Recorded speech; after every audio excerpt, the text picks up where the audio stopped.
মানুষ বড় কাঁদছে, তুমি মানুষ হয়ে পাশে দাঁড়াও। মানুষই ফাঁদ পাচ্ছে, তুমি পাখির মতো পাশে দাঁড়াও। মানুষ বড় একলা, তুমি তাহার পাশে এসে দাঁড়াও। সত্যি আমরা প্রতিটা মানুষই কম বেশি একলা। আর এই করোনা নামক মহামারীর কারণে আমরা পৃথিবী শুদ্ধ মানুষ আজ গৃহবন্দী। আমাদের চোখে দেখা সবথেকে ব্যস্ত মানুষটাও আজ কর্মহীন গৃহবন্দী জীবনযাপন করছে। আর এই পরিস্থিতিতে অনেক মানুষই চাকরি হারিয়েছেন, কর্মহীন হয়ে পড়েছেন। অনেকের দুশ্চিন্তায় ঘুম চলে গিয়েছে, এই বুঝি চাকরিটা চলে গেল, আমার পরিবারের কি হবে। তাই এই সমস্ত প্রতিকূলতার কারণে আমরা প্রত্যেকেই কম বেশি মানসিক অবসাদে ভুগছি। এর থেকে উত্তরণের পথ কী? কীভাবেই বা বুঝতে পারবো আমাদের মানসিক অবসাদ ক্রমশ গ্রাস করছে? এ বিষয়ে কথা বলছেন বিশিষ্ট মনোবিদ ইন্দিরা বন্দ্যোপাধ্যায়। তিনি কি বলছেন চলুন শুনে নেওয়া যাক। নমস্কার, আমি ইন্দিরা। আড্ডা জোন অ্যাট পিয়ালি। পিয়ালি এবং পিয়ালির আড্ডা জোনকে অনেক অনেক শুভেচ্ছা।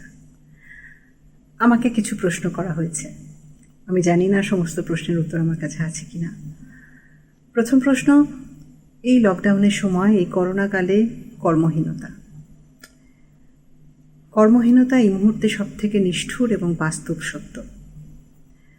যে মানুষগুলি কিছুদিন আগেও সকালবেলা কাজের জায়গায় বেরিয়ে সন্ধেবেলা ফিরতেন এবং নির্দিষ্ট উপার্জন করে সংসার নির্বাহ করতেন, জীবন নির্বাহ করতেন, সেই মানুষগুলি এই মুহূর্তে অনেকেই ঘরে বসে আছেন।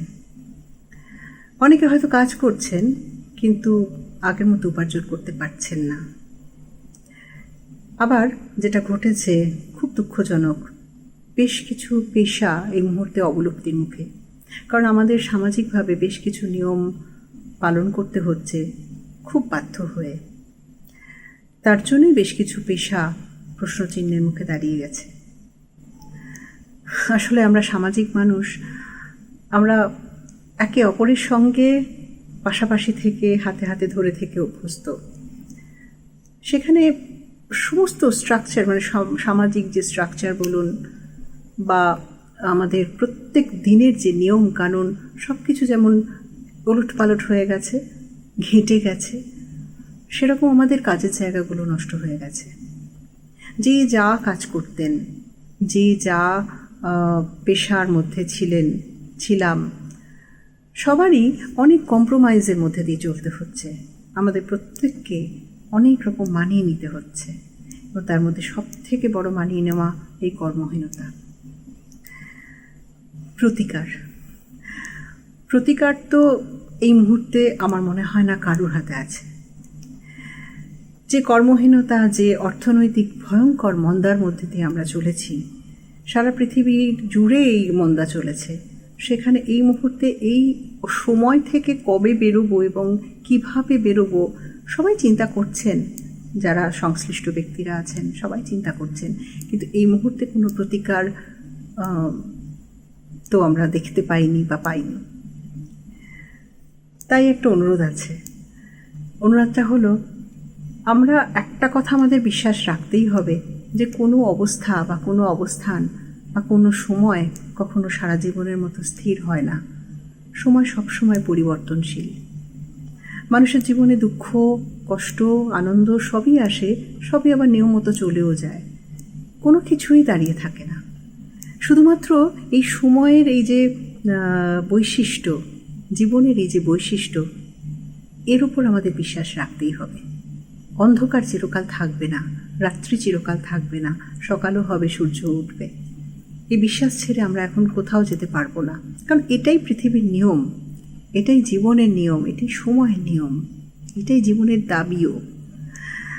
তাই এই সময়টা খুব কষ্ট হবে, অনেক মেপে চলতে হবে, অনেক সাবধানে চলতে হবে, কিন্তু বিশ্বাস আড়ালে চলবে না, আত্মবিশ্বাস তো একদমই নয়।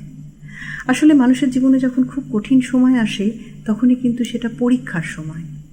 আমরা কতটা প্রাপ্তবয়স্ক শুধু নই, আমরা কতটা প্রাপ্ত মনস্ক সেটাও কিন্তু পরীক্ষা দেবার সময়। মানুষ যখন খুব আনন্দে থাকে তখন মানুষ শিশুর মতো থাকে, হই হই করে আনন্দ করে, গান গায়, আর উৎসবের মধ্যে থাকে। কিন্তু মানুষ যখন সংকটে থাকে তখন তার সিদ্ধান্ত নিতে হয় রীতিমতো প্রাপ্তবয়স্কের মতো, প্রাপ্তমনস্কভাবে। তাই এই সময়টা হলো আমাদের সকলের পরীক্ষা দেওয়ার সময়, যে আমরা কতটা সিদ্ধান্ত নেবার যোগ্য হয়েছি, কতটা মাথা ঠান্ডা রাখতে পারছি এরকম একটি সময়, কতটা মানুষের পাশে দাঁড়াতে পারছি, কতটা নিজের সংকটের মোকাবিলা করতে পারছি। এবং এই সংকটের সময় শুধু নিজের সমস্যাটাকে খুব বড় করে না দেখে সকলের সমস্যার সাথে নিজেকে এক করে দেখতে পাচ্ছি। এটাই কিন্তু ম্যাচুরিটি। আর সকলের কাছে এটাই অনুরোধ, এটা যদি আমরা না পালন করতে পারি বা না বুঝতে পারি, জীবন দিয়েও না বুঝতে পারি, তাহলে কিন্তু আমাদের সমস্যার সমাধান বা প্রতিকার কেউই করে দিতে পারবে না। কারণ এই সমস্যার যেটা চাকরি বা কাজের ক্ষেত্রে যে সমস্যা তৈরি হয়েছে সেটা তো একটা গণসমস্যা। সেখানে কোনো ব্যক্তি এক্ষুনি একটি জাদু বলে সেটা ঠিক করে দিতে পারে না। আমরা যেটা ঠিক করতে পারি আমাদের অন্তর্মহলে, আমাদের অন্তর্মহলে আমরা নিজেদের ঠিক করতে পারি, আমাদের নিজেদের টেম্পারামেন্ট আমরা ঠিক করতে পারি। আমাদের রাগ হলে সেই রাগটা আমরা যার তার উপর প্রকাশ করতে পারি না। আমাদের বুঝতে হবে যে হ্যাঁ, যে সমস্যাটার মধ্যে দিয়ে আমরা চলেছি সেই সমস্যাটা আমি নিজে যেমন তৈরি করিনি, আমার চারপাশে যে মানুষগুলি রয়েছে, আমার ওপর যারা নির্ভরশীল, তারা যারা রয়েছে, তারা কেউ তৈরি করে দেয়নি। সুতরাং আমি আমার এই রাগ, এই ক্ষোভ, এই দুঃখ, এই কষ্ট, হতাশা আমি সকলের উপর চাপিয়ে দিতে পারি না। আমাকে অপেক্ষা করতে হবে এবং সকলের সঙ্গেই অপেক্ষা করতে হবে যেদিনকে এই রাতটা কেটে যাবে।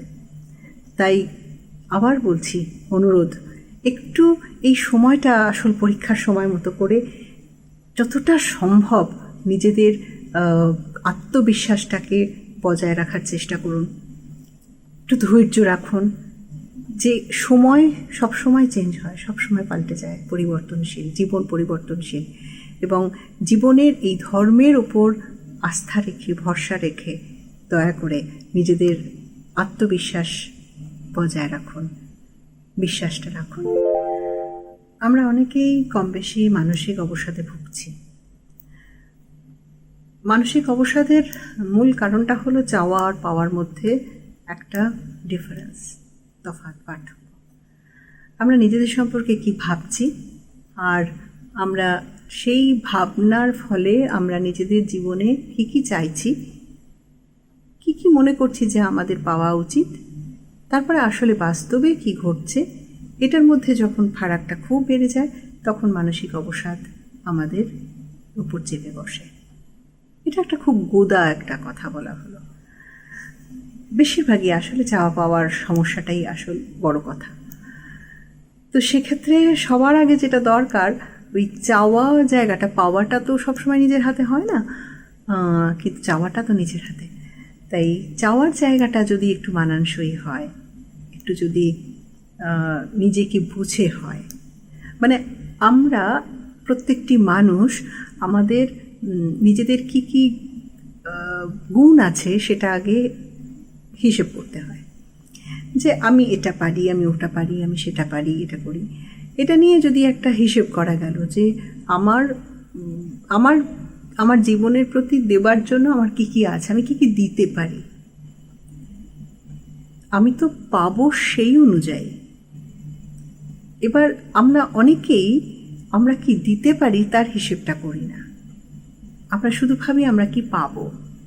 এবং যখন সেই পাওয়াটা হয় না, যখন সেইখানে একটা ভীষণ কনফ্লিক্ট তৈরি হয়, নিজের সম্পর্কে অনেক উঁচু ধারণা থাকে অথচ পাওয়াটা কম হয়ে যায়, তখন সেই জায়গাটা তখন নড়ে যায় এবং তখন একটা অবসাদ আমাদের গ্রাস করে। সেক্ষেত্রে নিজেদের চেনাটা খুব প্রয়োজন। আমি কি এবং কেন, আমি কতটা দিতে পারি। আজকে আমরা যদি এমন ভাবি যে, যেমন আমি অঙ্কে খুব খারাপ, এবার অঙ্কে খুব খারাপ আমাকে তো বুঝতে হবে যে আমি অঙ্ক কতটা পারি, আমি 100-র মধ্যে কত নাম্বার পেতে পারি। আমি পারছি না, আমার সেই মাথাতে নিচ্ছেই না, আমার বোঝার ক্ষমতা কম, মানে অনেক কম অন্যদের তুলনায়, অথচ আমি আশা করছি আমি লেটার মার্কস পাবো। তাহলে যখন আমি লেটার মার্কসটা পাচ্ছি না, আমি যদি 50 পাচ্ছি কি 40 পাচ্ছি কি 60 পাচ্ছি, তখন আমার ভীষণ মন খারাপ হয়ে যাচ্ছে। কিন্তু মন খারাপ হওয়ার কথা না, আমি কি করেছি সেটা তো দেখতে হবে। আমি সারা বছর পড়াশোনা করলাম না, আমার কোনো ইনভেস্টমেন্ট রইল না, আমি কিচ্ছু করলাম না, অথচ আমি আশা করলাম যে আমি রেজাল্টটা খুব ভালো করব। তাহলে আমি কি দিলাম, তার থেকে আমি কি পেলাম, সেটা আমার কাছে বড় হয়ে যাচ্ছে। পুরো জীবনটাই তাই। আমরা যতটা আত্মকেন্দ্রিক হয়ে যাচ্ছি, তত নিজেদের সম্পর্কে একটা ফুলিয়ে ফাঁপিয়ে ধারণা অনেকে তৈরি করি। আমরা এটা পারি, ওটা পারি, সব কিছু পারি, কিন্তু সব কিছু আমরা পারি না। সব কিছু পারার জন্য একটা প্রতিভা দরকার। আমাদের কতটা প্রতিভা আছে, সত্যি কি আমরা সেই প্রতিভা অনুযায়ী আমরা আমাদের পরিশ্রমটাও কি সেটা আছে? তো আমাদের একদিকে প্রতিভা, একদিকে পরিশ্রম, কিছুটা ভাগ্য, অবশ্যই ভাগ্য একটা মানে ক্লিক করার একটা ব্যাপার থাকে। অনেকে হয়তো মানবেন না, কিন্তু থাকে, অনেকে বিশ্বাস করেন সেটা। কিন্তু বেশিরভাগটা হচ্ছে তার ভেতরে যে পার্টস, প্রতিভা, এবং অনেকটা হচ্ছে তার পরিশ্রম। এই দুটো মিলিয়ে যদি যেটা দিতে পারি আমরা, রেজাল্ট সেটাই হবে। সেখানে কনফ্লিক্ট তৈরি হলেই অবসাদ। তাই আমাদের প্রতিভা তো আমাদের হাত নেই, সেটা আমরা জন্মসূত্রে যা পেয়েছি, কিন্তু পরিশ্রমটা তো আমাদের হাত আছে। আমরা কতটা দিতে পারছি নিজেদের জীবনকে, কতটা তৈরি করতে পারছি, কতটা প্রস্তুত করতে পারছি, কতটা ঘষা মাজা করতে পারছি, সেটা তো আমাদের হাতে। তো সেইটার দিকে যদি আমরা নজর রাখি, তাহলে কিন্তু আমাদের অনেকটাই অবসাদের হাত থেকে আমরা বাঁচতে পারি। আর হলো কর্ম মানে কাজ করে যাওয়া। এক্সপেকটেশনস যত থাকবে, তত কিন্তু সমস্যা আমরা নিজেরাই নিজেদের ডেকে নিয়ে আসি। আমরা যদি মনে করি যে কাজটা করার, যে দায়িত্ববোধ আমাদের, যে দায়িত্ব পালন করার কথা, যে কর্তব্য করার কথা, সেটা আমরা আমাদের মতো করব, তাহলে যা রেজাল্ট আসুক না কেন সেটা আমরা মেনে নিতে পারি। কিন্তু আমরা যদি সবসময় একটা বড় কিছু রেজাল্টের কথা ভাবি, তাহলে কিন্তু যখন সেটা হয় না, তখন কিন্তু আবার একটা মন খারাপ তৈরি হয়ে যায়। তাই চেষ্টা করা দরকার যে ঠিক আছে, আমি আমার কাজটা করে যাই, তারপরে যা হওয়ার হবে। আর দরকার অপশানস, অনেকগুলো অপশানস থাকা দরকার জীবনে। আমার একটা লক্ষ্য থাকতে পারে, কিন্তু আমার 2 নম্বর, 3 নম্বর, 4 নম্বর অনেকগুলো লক্ষ্য রাখা দরকার। একটি লক্ষ্য রাখলাম, সেটা যদি হলো ভালো, না হলে মরণপণ সমস্যা, এটা হলে কিন্তু আর একটা অবসাদের কারণ হয়ে যায়। আসল সব কিছুর মধ্যেই যেটা হলো নিজেকে চেনা। আমি কি, আমি কেন, আমি কতটা পারি, আর আমি কতটা পেতে পারি, এটা সম্পর্কে যদি একটা ঠিকঠাক ধারণা তৈরি হয়ে যায়, তাহলে অবসাদের অবকাশও কম হয়ে যায়। মানসিক সমস্যায় স্টিগমা শব্দটা খুব ব্যবহার হয়। আর এই স্টিগমার কারণে যাদের সমস্যা হচ্ছে, যারা নিজেরা অনুভব করছেন যে তাদের কোনো সমস্যা হচ্ছে, এবং কোনো ডাক্তার বা কারোর সাথে যোগাযোগ করলে হয়তো সেই সমস্যাটা থেকে তিনি বেরিয়েও আসতে পারবেন, শুধুমাত্র এই স্টিগমার ভয়, কে কী বলবে, কে কীভাবে নেবে, এই ভয়েই তারা ডাক্তারের চেম্বার পর্যন্ত পৌঁছতে পারেন না। আমার এ ধরনের অভিজ্ঞতা অনেক আছে। অনেকেই যোগাযোগ করেন, দেখেছি, ফোন করেন, ভীষণ হতাশ হয়ে ফোন করছেন, ভীষণ উত্তেজিত হয়ে ফোন করছেন, এক্ষুনি কথা বলতে চাই, যেতে চাই, কথা বলতে চাই। কিন্তু দেখা গেল তিনি আসল সময় এলেন না। পরে ফোন করে বলছেন, আমার না একটু অসুবিধা ছিল, আমি যেতে পারলাম না। আসলে এই বাধ্য ব্যাপারটা কিন্তু থেকেই গেছে। মানসিক সমস্যাকে উপহাস করা, এটাও তো আমাদের সমাজে আমরা দেখি, চারপাশে দেখছি, এরকম অনেক ঘটনায় প্রতিবেশীদের মধ্যে দেখি। যে যে মানুষটির সত্যি সত্যি খুব কষ্ট পাচ্ছেন কোনো অসুখের কারণে, তাকে কেউ একটু সহমর্মিতা তো দূরের কথা, একটু সহানুভূতিও দেখান না, একটু ক্ষমাও করে দেন না। তিনি হয়তো কোনো অন্যায় করে ফেলেছেন, কিন্তু তাকে কেউ ক্ষমা করেন না অসুস্থ বলে, বরং তার পুরো পরিবারকেই অনেক হয়রানির মুখোমুখি হতে হয়, অনেক অপমানের শিকার হতে হয়। এটা খুব দুর্ভাগ্যজনক। আর এর জন্যই কিন্তু অনেকেই আছেন, অনেক পরিবারে দেখেছি কোনো স্ত্রীর সমস্যা, কোনো স্বামীর সমস্যা, ছোট ছোট ছেলে মেয়েদের, বিশেষ করে কিশোর কিশোরী বয়সের ছেলে মেয়েদের কোনো সমস্যা, কিন্তু বাড়ি থেকে চাইছেন না, বাকিরা চাইছেন না যে তাকে ডাক্তারের কাছে নিয়ে যেতে।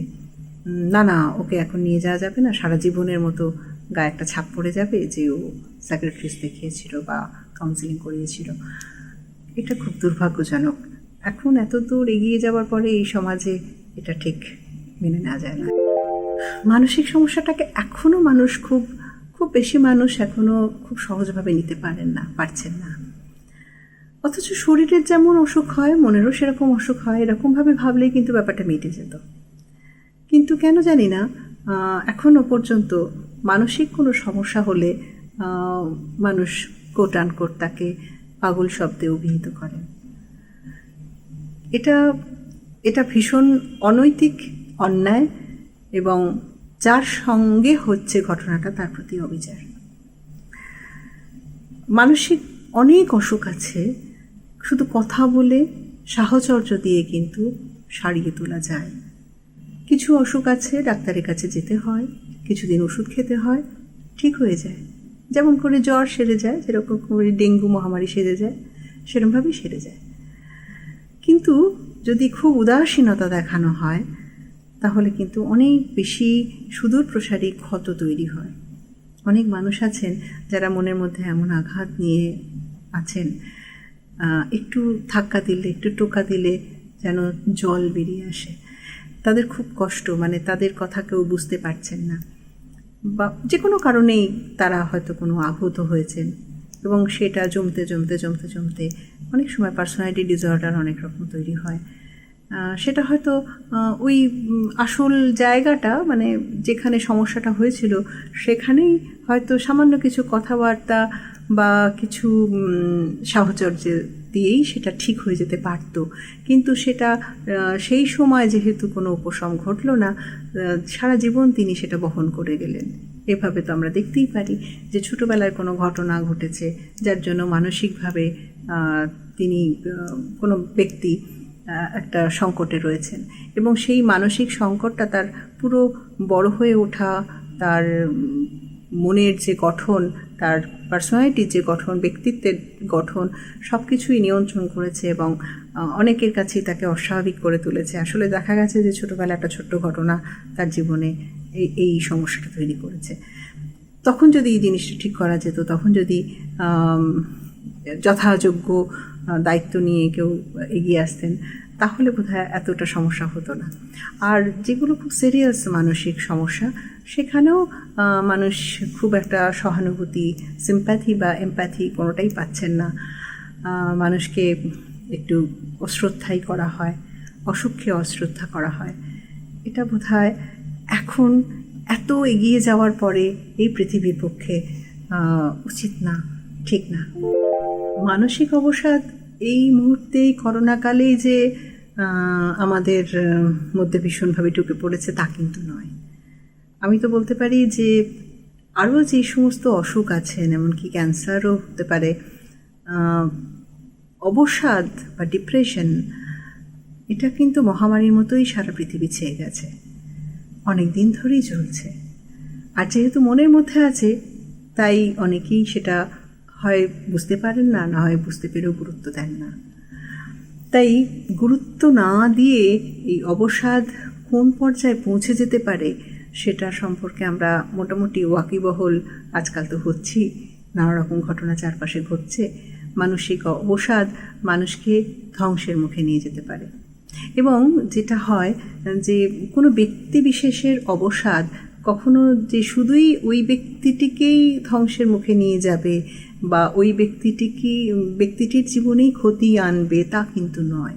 সেই ব্যক্তিকে ঘিরে যারা থাকবেন তাদের সকলের সংকট তৈরি করতে পারে সেই ব্যক্তির অবসাদ অনেক সময় সঞ্চারিত হয়।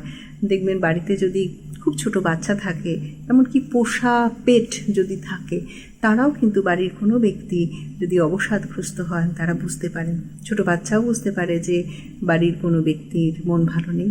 সেরকম বাড়ির পোষা কুকুর, বিড়াল, খরগোশ, যাই হোক না কেন, পাখি, তারাও বুঝতে পারেন এই বাড়ির মন ভালো নেই, এবং সেটা ক্রমশ সঞ্চারিত হয় সকলের মধ্যে।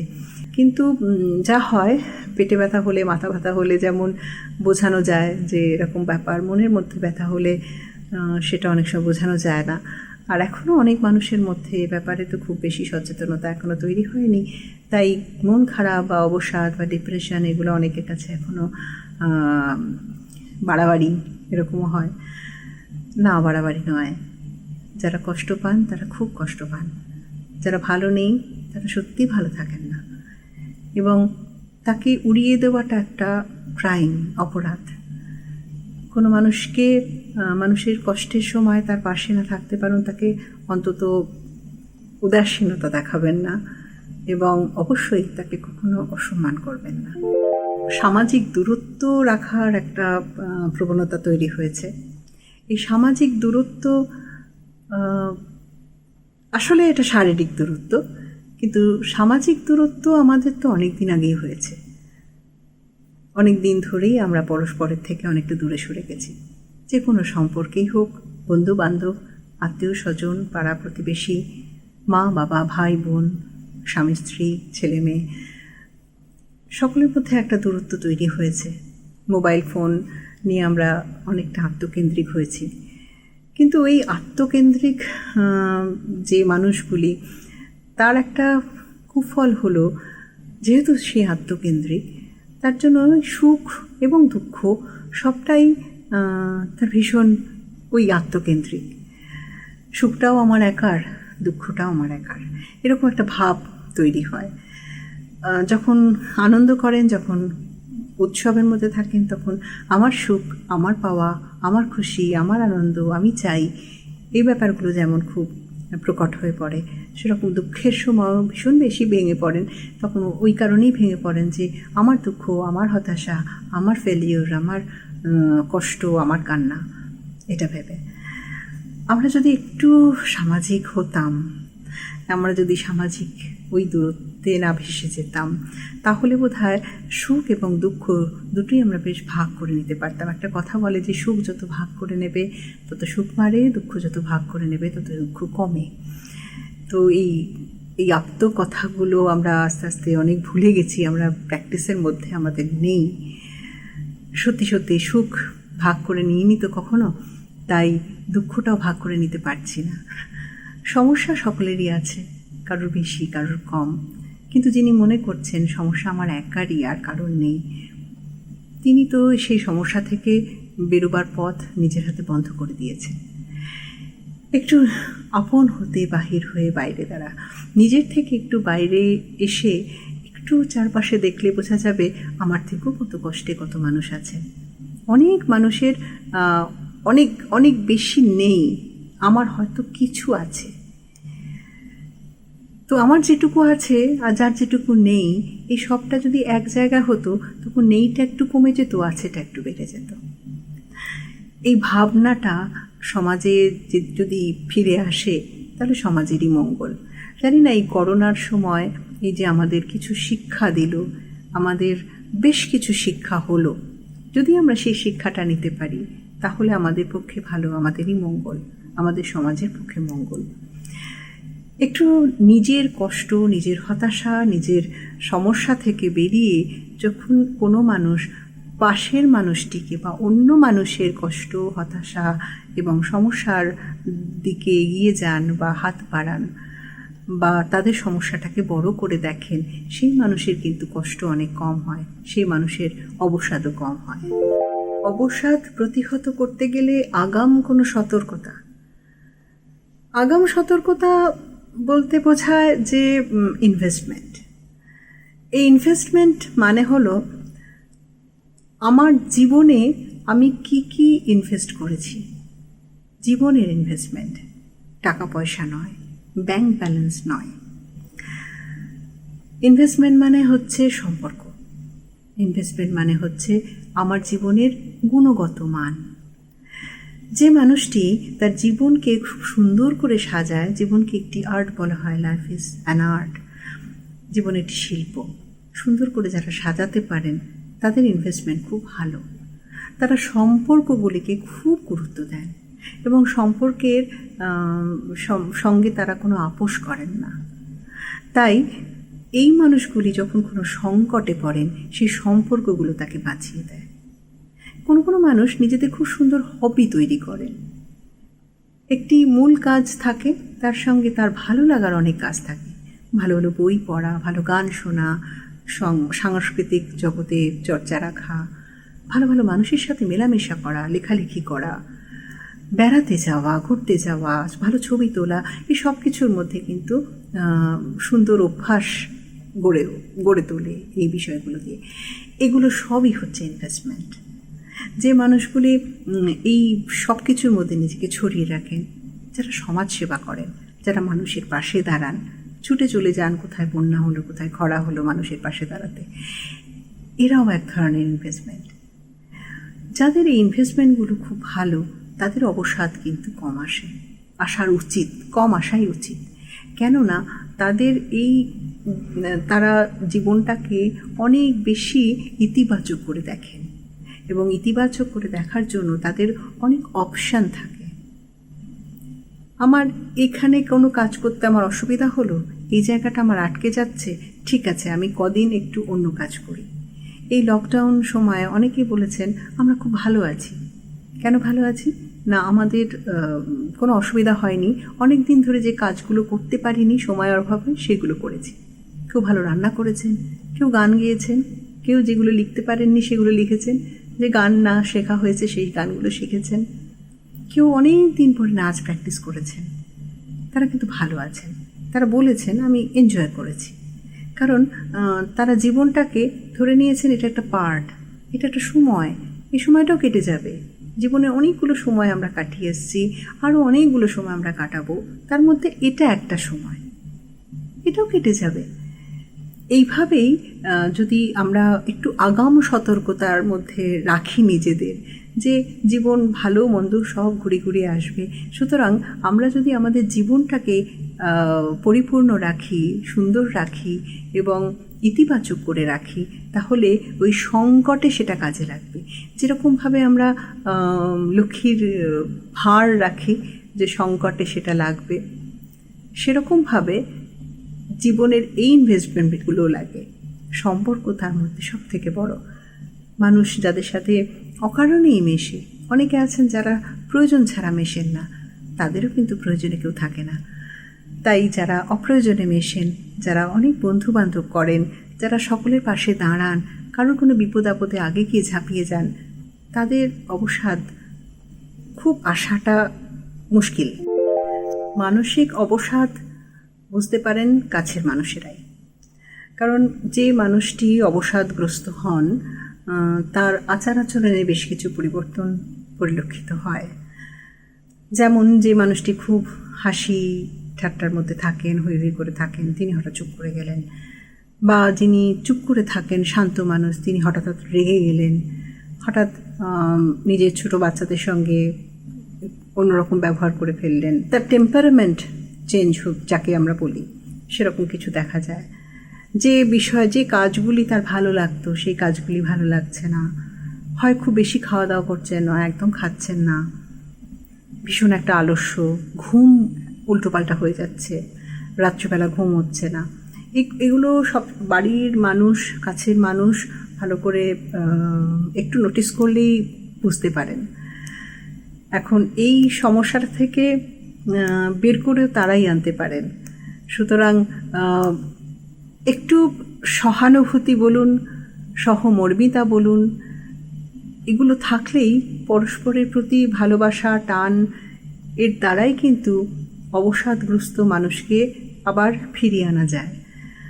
সেখানে একজন যদি একটু অন্যরকম আচরণ করেন, বাকিরা যদি একটু মাথা ঠান্ডা করে ধৈর্য ভাব দেখান, তাহলে কিন্তু অনেক সমস্যার অনেকটা অবসান হয়। কিন্তু যেটা ঘটছে এই মুহূর্তে, যে একজনের বিরক্তি, একজনের অস্থিরতা আরও অনেকের মধ্যে ছড়িয়ে যাচ্ছে। তার ফলে সকলেই যদি অস্থির হয়ে যান, তাহলে কিন্তু কেউ কারোর পাশে থাকতে পারবেন না। তাই যখনই কেউ মানসিকভাবে ভেঙে পড়ছেন, তখনই তার পাশের মানুষটি, তিনি যেই হন, স্ত্রী হন, স্বামী হন, মা হন, বাবা হন, বন্ধু হন, যিনি হন, তিনি যদি একটু তাকে তার পাশে থাকেন, তার সাথে মাথা ঠান্ডা করে কথা বলেন, তাকে আশার আলো দেখান, তাকে বোঝান যে যে অবস্থার মধ্যে দিয়ে যাচ্ছি, এই অবস্থা চিরকাল কখনো থাকতে পারে, একটা সময় তো ঠিক হয়ে যাবে। সুতরাং এখন যদি আমরা খুব উত্তেজিত হয়ে পড়ি, তাহলে এখন এই সময়টা তো আমরা নষ্ট করে ফেলবো।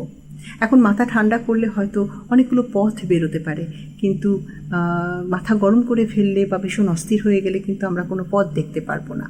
কারণ আমরা এটা জানি যে খুব অস্থির অবস্থাতে আমরা কোনো সিদ্ধান্ত নিতে পারি না, আর আমরা কোনো কাজও সেভাবে করতে পারি না, এবং সেই কাজ যদি করেও থাকি তাতে খুব ফলপ্রসূ হয় না সে কাজ। তাই অস্থিরতাটার শেষ কথা বলে না। যদি কেউ দেখেন যে তার কাছের মানুষটি অস্থির হয়ে আছেন, তার ভেতরে ভেতরে একটা ভীষণ টানাপোড়েন চলছে, একটা ঘুম হচ্ছে না, তার ভীষণ একটা অসুবিধার মধ্যে আছেন, তিনি অসুখে আছেন, তখন পাশের মানুষের প্রধান কাজ হবে তাকে একটু শান্তি দেওয়া, একটু সান্ত্বনা দেওয়া, তার পাশে থাকা, সমালোচনা না করে, বকাবকি না করে একটু তার পাশে থাকাটা খুব প্রয়োজন। তার সাথে কথা বলাটা খুব প্রয়োজন। তিনি যদি কথা বলতে না চান, তাহলেও তাকে বুঝিয়ে দেওয়া উচিত, ঠিক আছে কথা বলতে হবে না, কিন্তু আমি কিন্তু পাশে আছি, তোমার ইচ্ছে হলে তুমি কথা বলতে পারো। যিনি কথা বলতে চাইছেন না, তাকে জোর করে কথা বলানোটাও ঠিক না। এই পাশে থাকার যে আশ্বাস, এই বোঝাটা, এটা সবাই বোঝাতে পারেন, মানে চাইলেই বোঝাতে পারেন, এবং যাকে বোঝাতে চাইছেন তিনিও বুঝতে পারেন। এটা খুব প্রয়োজন। এটা কাছের মানুষদের কাছে এটাই অনুরোধ, যে যখনই দেখবেন পাশের মানুষটির ব্যবহারটি পাল্টে যাচ্ছে, তিনি মন খারাপ করে আছেন, তিনি অবসাদগ্রস্ত হয়ে আছেন, চেষ্টা করুন তাকে একটা সুন্দর এবং একটু শান্তির একটু আবহ দিতে। যখন মানুষের নিজের নিয়ন্ত্রণহীন হয়ে যায় নিজের মানসিক অবসাদ, তখন নিশ্চয়ই ডাক্তারের সাথে কথা বলা উচিত, এবং ডাক্তারের পরামর্শ মেনেই ওষুধ খাওয়া উচিত। কখনোই নিজে নিজে ওষুধ খাওয়া উচিত না। ঘুমের ওষুধ বলুন বা অবসাদের ওষুধ বলুন, কখনোই নিজে নিজে কিনে নিয়ে খাওয়া কখনোই উচিত না। সবসময় ডাক্তারের সাথে কথা বলে খাওয়া উচিত। যদি খুব বেশি নিয়ন্ত্রণের বাইরে চলে যায়, অনেক দিন ঘুম হচ্ছে না, খাওয়া খিদে নেই, অনেক রকম সমস্যা হচ্ছে, ভীষণ খিটখিটে মেজাজ হয়ে গেছে, এরকম দীর্ঘদিন চললে, যদি শারীরিক কোনো প্রকাশ হয়ে যায়, শারীরিকভাবে পেটের কোনো সমস্যা তৈরি হয়ে গেল, জ্বর এসে গেল, এরকম নানা রকম শারীরিক উপসর্গ দেখা যায়, তখন অবশ্যই ডাক্তারের সাথে যোগাযোগ করবেন এবং ডাক্তার যা বলবে তাই শুনবেন।